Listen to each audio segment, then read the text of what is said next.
رسوله الكريم أما بعد أعوذ بالله من الشيطان الرجيم بسم الله الرحمن الرحيم من عمل صالحا من ذكر أو أنثى وهو مؤمن فلنحيينه حياة طيبة صدق الله العظيم۔ بزرگان محترم، پس پردہ تشریف فرما محترم مائیں بہنیں بچیاں، اللہ تعالی نے اس دنیا کو مرد عورت سے مرکب کیا ہے اور انسانی دنیا میں اس جوڑے کو جو خوبصورتی اور وقار عطا کیا ہے تو وہ اتنا زیادہ ہے کہ اس کو دنیا کی زینت بنا دیا گیا۔ ایک مرد ایک عورت اس دنیا کی زینت ہے، اس گلشن کی آبادی کا سبب ہے۔ اور پھر کارہائے نمایاں تقسیم کیے گئے، کام لگائے گئے الگ الگ، مرد کے ذمے گھر کے باہر کی دنیا لگائی گئی اور عورت کے ذمے گھر کے اندر کی دنیا لگائی گئی۔ مرد کو اس بات کا پابند بنایا گیا کہ وہ گھر سے باہر نکلے، حلال روزی کمائے لائے اور اپنے بچوں کا پیٹ بھرے، اپنی بیوی، اپنی اولاد، اپنے ماں باپ اور گھر کے لوگوں کی خوشیوں کا سامان کرے۔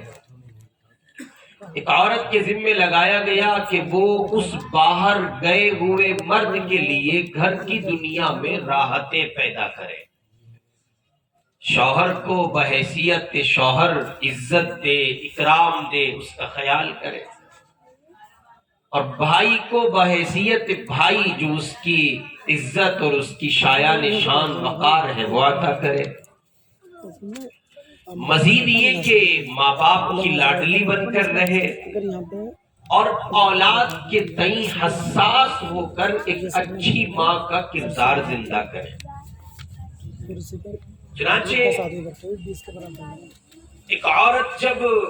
اپنی ذمہ داری کو پورے طور پر ادا کرتی ہے تو نتائج بہت بہتر، بہت اچھے، بہت پیارے نکلتے ہیں۔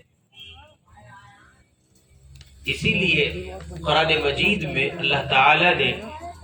ایک آیت میں بیک وقت دونوں کو مخاطب کیا، مردوں سے بھی خطاب کیا اور عورتوں سے بھی خطاب کیا، اور فرمایا من عمل صالحا من ذکر او انثى وهو مؤمن فلنحيينه حیاتا طیبہ۔ جو مرد عورت نیک عمل کرے گا اور وہ مومن ہو، یعنی ان کا مومن ہونا گویا شرط ہے،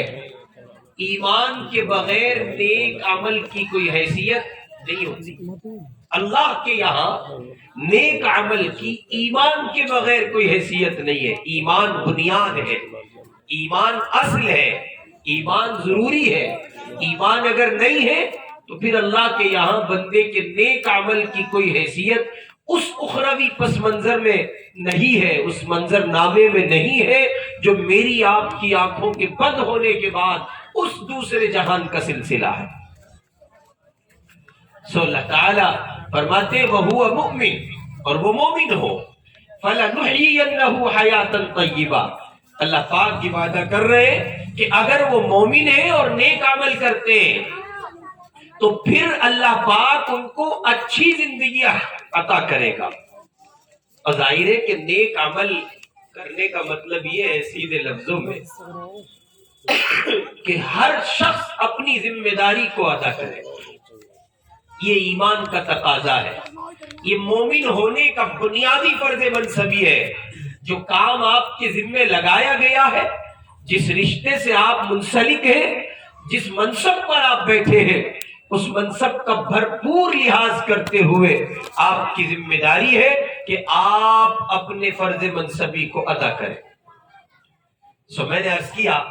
کہ عورت کے ذمے گھر کے اندر کا گلشن لگایا گیا، اور یہ ذمہ داری بہت بڑی تھی اس لیے عورت کے سپرد کی گئی. یہ ذمہ داری چھوٹی نہیں تھی. ایک مرد 1000 قابلیت، 1000 لیاقت اور 1000 صلاحیت کے باوجود گھر کی دنیا نہیں سنبھال سکتا. یہ خاصہ، یہ صلاحیت،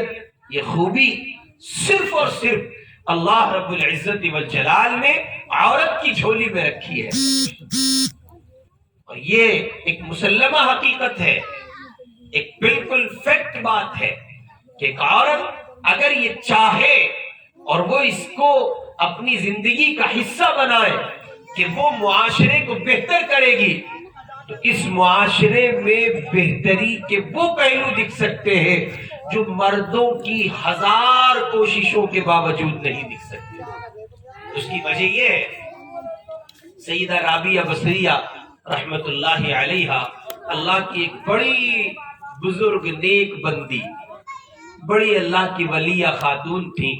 ان کے حالات میں ان کو طعنہ دیتے ہوئے کسی نے یہ بات کہی کہ مرد نبی بنتا ہے، مرد حاکم بنتا ہے، امام بنتا ہے، خلیفہ بنتا ہے، اور بہت سے جو مناصب ہیں، بہت سے جو اللہ کی طرف سے ملنے والے عہدے اور ذمہ داریاں ہیں، ان سب کا ریفرنس دیا اور یہ بات کہی کہ رابعہ نبوت مردوں کے حصے میں ہے، عورتوں کے حصے میں نہیں ہے. اور خلیفہ یعنی اگر اسلامی نظام قائم ہو تو جو خلیفہ وقت ہوگا وہ مرد ہوگا، عورت نہیں ہو سکتی. مذہب اسلام میں عورت کی امارت کو روا نہیں رکھا گیا ہے،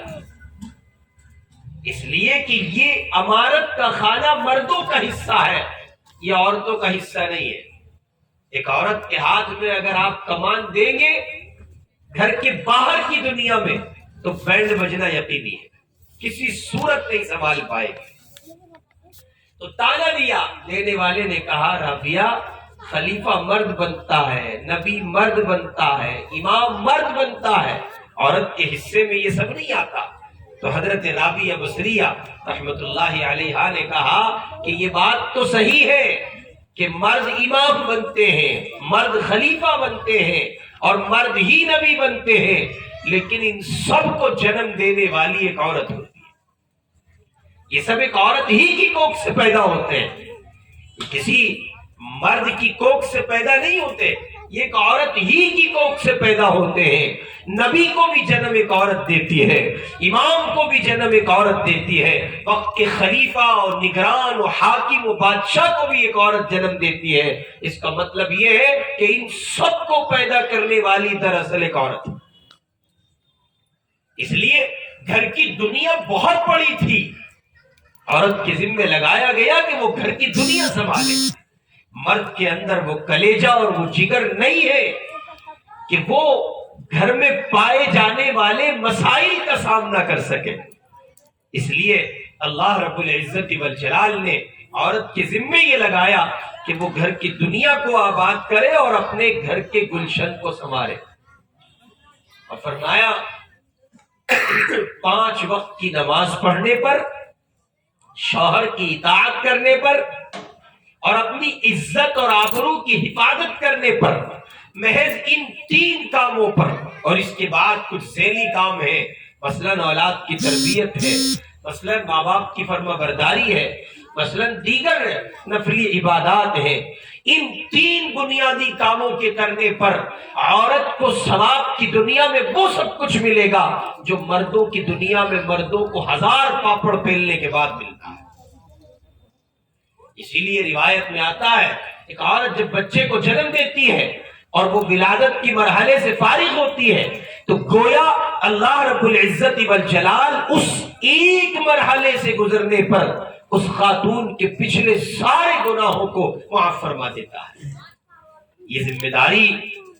یہ درد کی دنیا سے گزرنا اور اس مشکل کو برداشت کرنا یقیناً ایک مرد کی کیپیسٹی سے باہر کا کی بات ہے، یہ مرد نہیں کر سکتا تھا، اس لیے اللہ رب العزت والجلال نے عورت کے ذمے لگایا اور اس کی یہ خدمت اس کے ذمے لگا کر، یہ کام اس کو دے کر گویا اس کی حیثیت کو بلند کیا۔ اور یہ ایک مسلمہ حقیقت ہے کہ ایک عورت جب بننے پر آتی ہے، بنانے پر آتی ہے، سنورنے پر آتی ہے، سنوارنے پر آتی ہے، پھر معاشرہ بہت عجیب گلشن کی شکل میں وجود پاتا ہے۔ ایک اچھے بیٹے کا وجود ایک عورت کی مہربانی ہے، ایک اچھے باپ کا وجود عورت کی مہربانی ہے، اچھے شوہر کا وجود عورت کی مہربانی ہے۔ اسی کے ساتھ ساتھ یہ ایک اچھے بھائی کا وجود ایک عورت کی مہربانی ہے، اس لیے کہ ان سارے رشتوں کو ایک عورت پالتی ہے۔ اگر یہ اپنے ماں کے کردار کو بھلا دے تو اچھی اولاد معاشرے کو نہیں مل سکتی، یہ اچھی بہن کا کردار بھلا دے تو اچھے بھائی نہیں مل سکتے، یہ اچھی بیوی کا کردار بھلا دے تو اچھے شوہر نہیں مل سکتے، اور اگر یہ اچھی بیٹی کا کردار بھلا دے تو اچھے ماں باپ آپ کو نہیں مل سکتے۔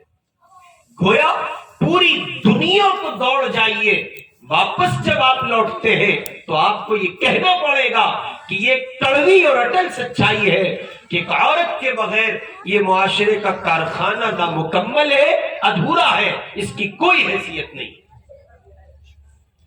اور اس کی بنیادی وجہ یہ ہے کہ اللہ تعالیٰ نے حضرت آدم علیہ السلام کی دلجوئی اور ان کے ساتھ کے لیے اما حوا علیہ السلام کے وجود کو ضروری سمجھا، اور پھر ان کے وجود سے ایک سلسلہ ہے نسل انسانی کا جو بقائے نسل انسانی کے لیے ضروری تھا، بقائے انسانیت کے لیے ضروری تھا۔ اللہ رب العزت والجلال نے اس کو پھیلایا، اور پھیلاتے پھیلاتے یہ سلسلہ یہاں تک پہنچا ہے کہ یہ بات کہنے میں کسی طرح کا تردد نہیں ہے کہ ایک عورت کے بغیر معاشرہ نامکمل ہے۔ چنانچہ تمام نبیوں کی نبوت اور تمام رسولوں کی رسالت میں عورتوں کی دنیا کا بڑا تعاون ہے۔ خود حضور پاک صلی اللہ علیہ وسلم جبل نور کی اس غار پر، اس آخری چوٹی پر جہاں غار ہیرا ہے، اللہ کے پاک پیغمبر معتکف ہیں، جبریل امین آ کر کے قرآن پیش کرتے ہیں، کہتے ہیں اقرأ بسم ربک الذی خلق خلق الانسان من علق اقرأ وربک الاکرم الذی علم بالقلم۔ یوں وہ قرآن لے کے آئے ہیں اور حضور لڑکھڑاتے قدموں کے ساتھ گھر پہنچے ہیں، اور آپ کو پہلی وحی کے بعد جس کیفیت سے دوچار ہونا پڑا ہے، جس کیفیت سے گزرنا پڑا ہے، چونکہ قرآن اتر رہا تھا، اللہ کی رحمت کا بوجھ پہلی بار آپ کے وجود مبارک پر پڑا تھا، سو اس کو سنبھالنا اور اس کو اپنے اندر سما لینا یہ وقتی طور پر اتنا آسان کام نہیں تھا جتنا بظاہر لگتا ہے۔ اللہ رب العزت والجلال نے آپ کو قوت عطا کی، لیکن ظاہری اسباب کی شکل میں اس موقع پر سب سے زیادہ سنبھالا دینے والی اور آپ کو سنبھالنے والی جو ذات ہے، دراصل وہ ذات ایک عورت کی ہے۔ حضور علیہ السلام نے فرمایا گھر پہنچ کر زملونی، مجھے کمبل اڑھاؤ، ٹھنڈ لگ رہی ہے،